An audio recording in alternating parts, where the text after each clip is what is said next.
أما بعد فأعوذ بالله من الشيطان الرجيم بسم الله الرحمن الرحيم والذي جاء بالصدق وصدق به أولئك هم المتقون صدق الله العظيم۔ حضرات محترم، معزز و محترم علماء کرام، قراء حضرات،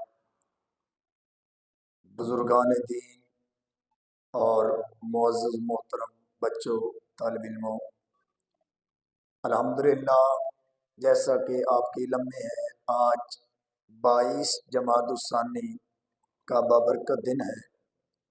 اس دن حضرت سیدنا ابو بکر صدیق رضی اللہ تعالیٰ عنہ آپ نے وصال فرمایا۔ الحمدللہ حضرت علامہ قاری محمد عبداللہ سیالوی صاحب آپ تشریف لائے، حافظ محمد عمران صاحب، دیگر جتنے آپ حضرات تشریف فرما ہیں، اللہ سب کی حاضری اپنی بارگاہ کے اندر منظور و مقبول فرمائے۔ 22 جمادی الثانی کو حضرت ابو بکر صدیق نے وصال فرمایا۔ ایک لفظ ہم بولتے ہیں فوت ہو جانا یا مر جانا یا وصال کرنا، حقیقت میں سب کا معنی ایک ہی بنتا ہے، لیکن جب کسی اللہ کے نیک بندے کے بارے میں بات کریں کہ وہ دنیا سے پردہ کر گئے ہیں، تو پھر اس کو یہ نہیں کہتے کہ فوت ہو گئے یا مر گئے، بلکہ کہتے ہیں کہ وہ وصال فرما گئے، یعنی دنیا کو چھوڑ کر قبر کی طرف چلے گئے۔ ایک وصال کا یہ معنی ہے کہ دنیا سے پردہ کر کے قبر میں چلے جانا۔ ایک وصال کا معنی ہے اللہ سے ملاقات کرنا۔ جو اللہ والے ہوتے ہیں وہ جب دنیا کو چھوڑ کر قبر میں جاتے ہیں تو ان کی اللہ سے اور اللہ کے رسول سے ملاقات ہوتی ہے، تو ان کو ہم مردہ نہیں کہتے، وہ قبروں کے اندر بھی زندہ ہوتے ہیں، جس طرح اولیاء اللہ ہیں، صحابہ کرام ہیں، اہل بیت رسول ہیں، شہداء ہیں، انبیاء کرام ہیں۔ ہمارا ان کے بارے میں یہ عقیدہ اور ایمان ہے کہ سارے انبیاء، سارے صحابہ، اہل بیت، اولیاء اللہ، یہ سارے کے سارے اپنی قبروں کے اندر کیا ہیں؟ زندہ ہیں۔ کیا ہے؟ قبروں کے اندر زندہ ہیں۔ یہ آپ نے ہمیشہ بات یاد رکھنی ہے کہ انبیاء، رسل، صحابہ، اہل بیت، شہداء، صالحین، نیک لوگ جتنے ہیں وہ صرف ظاہری طور پر دنیا سے پردہ کرتے ہیں، ہماری آنکھوں سے اوجھل ہو جاتے ہیں، پردہ فرما جاتے ہیں۔ قبر کے اندر جو ابدی زندگی ہے اللہ تعالیٰ ان کو عطا فرماتا ہے۔ یہ ایک بات ہے۔ دوسری بات، 22 جمادی الثانی کو ہم حضرت ابو بکر صدیق کا یوم وصال ہر سال اس لیے مناتے ہیں کہ ہماری نسل کو پتہ چلے، بچوں کو، نوجوانوں کو، بزرگوں کو، آنے والے لوگوں کو یہ پتہ چلے کہ جنہوں نے اپنی زندگی کا ایک ایک لمحہ اللہ اور اللہ کے محبوب کے بتائے ہوئے طریقے کے مطابق گزارا ہے، ان کا نام ختم نہیں ہوتا، بلکہ قیامت تک ان کا نام بھی زندہ رہتا ہے، ان کا کردار بھی زندہ رہتا ہے۔ اس لیے ہم آج حضرت ابو بکر صدیق کا عرس پاک منا رہے ہیں۔ اور تیسری بات اور غور طلب بات ہے، اس وجہ سے بھی منا رہے ہیں سیدنا صدیق اکبر کا یوم وصال عرس مبارک کہ دنیا کو پتہ چلے کہ اس وقت اسلام کے اوپر بڑا مشکل وقت آیا تھا جب نبی پاک کا وصال ہوا۔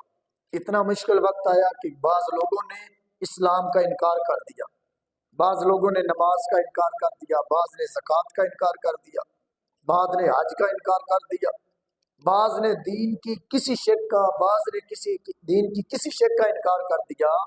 لیکن حضرت ابو بکر صدیق نے تلوار نکالی اور نکال کر فرمایا کہ جس طرح رسول اللہ کی زہر حیات طیبہ میں ہم دین پر چل رہے تھے، اب بھی ہم اسی طرح چلیں گے بھی صحیح اور آپ کو چلائیں گے بھی صحیح، یعنی ہم خود بھی دین پر چلیں گے اور حضور کے غلاموں کو بھی دین پر چلائیں گے۔ اس مشکل کے اندر ابو بکر صدیق نے امت کو بچایا۔ اگر آپ نہ بچاتے تو امت تباہ ہو جاتی، برباد ہو جاتی، اور جو آج اسلام ہمارے پاس موجود ہے یہ قطعاً اسلام موجود نہ ہوتا۔ تو نبی پاک صلی اللہ علیہ وسلم سے پوچھا گیا، اب آپ نے یہ بات یاد رکھنی ہے کہ یا رسول اللہ آپ کو کتنی چیزیں پسند ہیں؟ تو آقا کریم نے فرمایا کہ مجھے 3 چیزیں پسند ہیں۔ کتنی چیزیں؟ 3 چیزیں۔ کون کون سی؟ فرمایا نمبر 1 مجھے خوشبو پسند ہے، نمبر 2 وہ عورت جو عقد نکاح میں آ جائے، یعنی نیک سیرت پاک دامن عورت سرکار کو پسند ہے، اور نمبر 3 نبی پاک نے فرمایا قرۃ عینی فی الصلاۃ، کہ میری آنکھوں کی ٹھنڈک رب نے نماز کے اندر رکھ دی ہے۔ حضرت ابو بکر صدیق سے پوچھا گیا آپ کو کتنی چیزیں پسند ہیں؟ تو آپ نے فرمایا مجھے بھی 3 چیزیں پسند ہیں۔ کون کون سی؟ فرمایا نمبر 1 النظر الی وجہ رسول اللہ، ایک چیز مجھے یہ پسند ہے کہ آنکھیں ابو بکر کی ہوں، چہرہ مصطفیٰ کا ہو، میں ہر وقت اپنے نبی کے چہرے کا دیدار ہی کرتا رہوں۔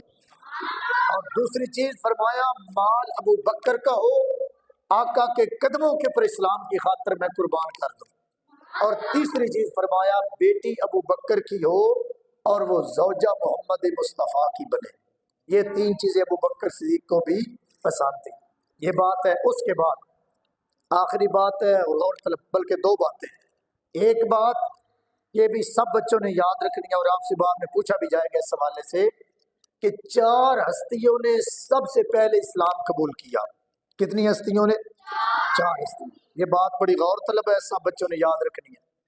سب سے پہلے عورتوں میں سے سب سے پہلے کلمہ حضرت خدیجہ الکبریٰ نے پڑھا، مردوں میں سے سب سے پہلے کلمہ حضرت ابو بکر صدیق نے پڑھا، بچوں میں سے سب سے پہلے کلمہ مولا علی شیر خدا نے پڑھا، اور غلاموں میں سے سب سے پہلے کلمہ حضرت زید بن حارثہ نے پڑھا۔ سمجھ آ گئی ہے؟ عورتوں میں سے سب سے پہلے کس نے کلمہ پڑھا؟ حضرت خدیجہ الکبریٰ نے۔ مردوں میں سے سب سے پہلے کس نے کلمہ پڑھا؟ ابو بکر صدیق نے۔ اور بچوں میں سے سب سے پہلے کس نے کلمہ پڑھا؟ مولا علی شیر خدا نے۔ اور غلاموں میں سے سب سے پہلے کس نے کلمہ پڑھا؟ حضرت زید بن حارثہ نے۔ یہ بات سب بچوں نے یاد رکھنی ہے، یہ ہمارا عقیدہ ہے، یہ ہمارا ایمان ہے۔ آخری بات، جب حضرت ابو بکر صدیق کا وصال کا وقت قریب آیا، یعنی آج جو 22 جمادی الثانی ہے، یہ دن جب آیا تو آپ نے مولا علی کو بلایا اور بلا کر انہوں نے فرمایا کہ آپ نے مجھے غسل دینا ہے، کفن پہنانا ہے، میرا جنازہ اٹھا کر گنبد خضرا کے سامنے رکھنا ہے، جہاں پر نبی پاک صلی اللہ علیہ وسلم تشریف فرما ہے۔ گنبد خضرا کیا ہے؟ جس کے اندر نبی پاک تشریف فرما ہے، اس کے سامنے رکھنا، اور پھر اللہ کے رسول سے اجازت طلب کرنی ہے۔ اگر حضور اجازت دے دے تو مجھے حضور کے ساتھ ہی گنبد خضرا میں دفن کرنا ہے، اور اگر حضور اجازت نہ دے تو پھر مجھے گنبد خضرا میں دفن نہیں کرنا، عامت المسلمین جنت البقیع جو مسلمانوں کا قبرستان ہے اس کے اندر مجھے دفن کرنا ہے۔ اب حضرت ابو بکر کا جب وصال ہو گیا، مولا علی آئے، انہوں نے غسل دیا، کفن پہنایا، جنازہ ہوا، اس کے بعد آپ کی میت اٹھا کر رسول اللہ کے روضے کے سامنے لے گئے۔ مولا علی نے عرض کی یا رسول اللہ، ابو بکر صدیق آپ کے ساتھ گنبد کے اندر یعنی اس کمرے مبارک کے اندر دفن ہونے کی اجازت مانگتے ہیں۔ تو قبر انور سے آواز آئی اوصل الحبیب الی الحبیب یا یرسل الحبیب الی الحبیب، دونوں حدیث کے الفاظ ہیں۔ قبر سے آواز آئی کہ حبیب کو حبیب کے پاس پہنچا دو، یعنی سادہ الفاظ میں نبی پاک نے اندر سے فرمایا کہ ابو بکر کو میرے گنبد میں دفن کر دو کیونکہ میں ابو بکر کا انتظار فرما رہا ہوں۔ یہ حضرت ابو بکر نے مولا علی کو کیوں فرمایا؟ اس لیے فرمایا کہ بڑے بڑے فتنے سر اٹھائیں گے، بڑے بڑے لوگ صحابہ کے بارے میں اور اہل بیت کے بارے میں غلط غلط باتیں اور غلط غلط نظریات رکھیں گے۔ جب علی پاک نے اپنے ہاتھوں سے ان کے میت مبارک کو دفنایا تو اب کسی کو یہ شک نہیں رہنا چاہیے کہ کسی وجہ سے ان کے آپس میں کوئی دشمنی تھی یا مخالفت تھی، بلکہ صحابہ اہل بیت سے پیار کرتے تھے، اہل بیت حضور کے صحابہ سے پیار کرتے تھے۔ یہ بات آپ سب بچوں نے یاد رکھنی ہے جو آخر میں بیان کی ہے کہ حضرت ابو بکر کو غسل کس نے دیا؟ مولا علی شیر خدا نے۔ غسل کس نے دیا؟ مولا علی شیر خدا۔ کفن کس نے دیا؟ مولا علی شیر۔ اور آپ کی میت مبارک قبر کے اندر کس نے اتاری؟ مولا علی شیر خدا۔ اور حضور سے اجازت طلب کس نے کی؟ مولا علی شیر۔ یہ بات آپ نے یاد رکھنی ہے۔ اللہ تعالیٰ ہم سب کو حضور کے صحابہ کا پیار عطا فرمائے، حضور کے صحابہ کی محبت عطا فرمائے۔